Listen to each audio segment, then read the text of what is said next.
be trying to tell you something. Welcome, Cindy Yoakum from Lightworks Medical Intuition and Healing. Thanks for being here. We've been flooded with emails, people wondering if you could interpret their dreams, and you do this often. You know, I do. It's part of what I do. Predominantly, I'm a medical intuitive and healer, so I have the ability to intuit illness in a person, injury, disease, whatever the case is. I'm an empath, so I feel other people's pain. And as odd as that sounds, I also have the ability to heal somebody if they are called for that, if you will. So if you feel their pain, you know where their pain's coming from, and that helps you heal them. Yes, yes, yes. And of course, I'm not the source of the healing. I always like to say that, just in case. But dreams are a part of that. So when I work with somebody who is needing assistance, we might delve into their dreams to confirm what I've already told them, which is very helpful. And it always works that way, too. You want to get right into some of these? Somebody needs help. You want me to start? Okay, this one's from Sue Ann Warrens, and it says, hello, I've dreamed many times about being in a very large 3-story house with an elaborate staircase, woodwork, and hardwood floors. And while in the house, I am on a tour of it, opening doors and discovering yet another great room. There are never people or faces to remember, although I'm aware that I'm not alone. Please let me know what this dream may mean. And she says, thank you very much. Okay, so the house is always about the self.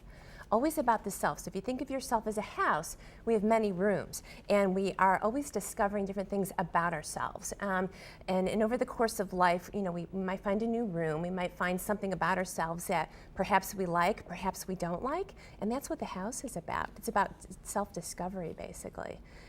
So it can be kind of fun to go down a hall and open up a new door, find something new about yourself. So it's all about learning and all about the self. So that's a very good, positive dream. So it's a good, positive dream. It really is.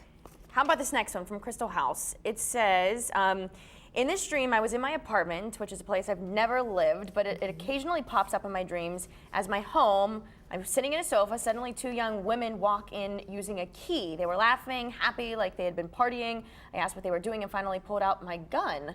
The gun was broken, so I had to hold it a certain way so it wouldn't fall apart. They finally left. I noticed they left the keys behind, though. Right, okay, so it's okay that she's never lived in this apartment before. It's basically, it's about herself once again. Now, the key is the key, and I love this piece. So somebody has information that is important for her. Now, she loses the keys at some point. I know that it's rather a lengthy dream. So she has a key, so there's something that, there's an answer to a problem, if you will. So she has the answer to something. Now, is she going to use the answer?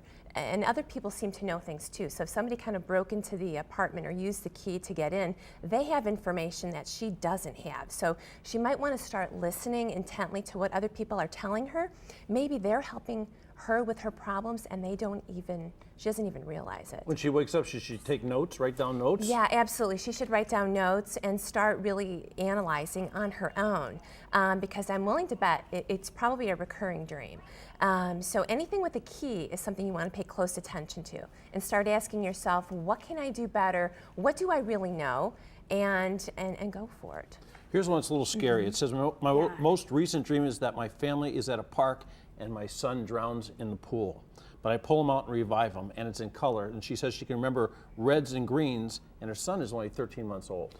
Okay, so drowning, and because he's so young, the chance of it being literal is exceptionally small. So I don't think she should be necessarily concerned about that. But drowning and water is about emotion. So there could be something that the child is going through that is emotional. And it's interesting that there are colors in the dream. I always like when we dream in color. Red is a very passionate color. Green is also the color of healing. So I'm kind of curious if there is perhaps some health issues there. That could very well be. Now, if he's emotional, how can mom help him with that? Is she emotional, and is she picking up on his emotions? That happens. Nowadays, people are, like I said, they're becoming more and more empathic. And child and mother often feel each other's feelings and may not necessarily know it. So if mom's upset or stressed out, the child might be upset and stressed out. Sense of smell. We're talking about colors in there. Sense of smell in dreams also? Yeah, absolutely. That can happen. You know, maybe it's a smell of a pipe. Maybe it's, you know, reminds you of like grandpa or something like that. Roses. Those kinds of things do happen. So sense of smell is important. Pay attention to everything. Write down the greatest in detail that you possibly can. And then call you up and have you help us. yeah, right, right. So you go to our website and find out how to get a hold of this Thank you great so information. much. Thank you. Thanks so much for having me. Makes you, I'm afraid to go to bed.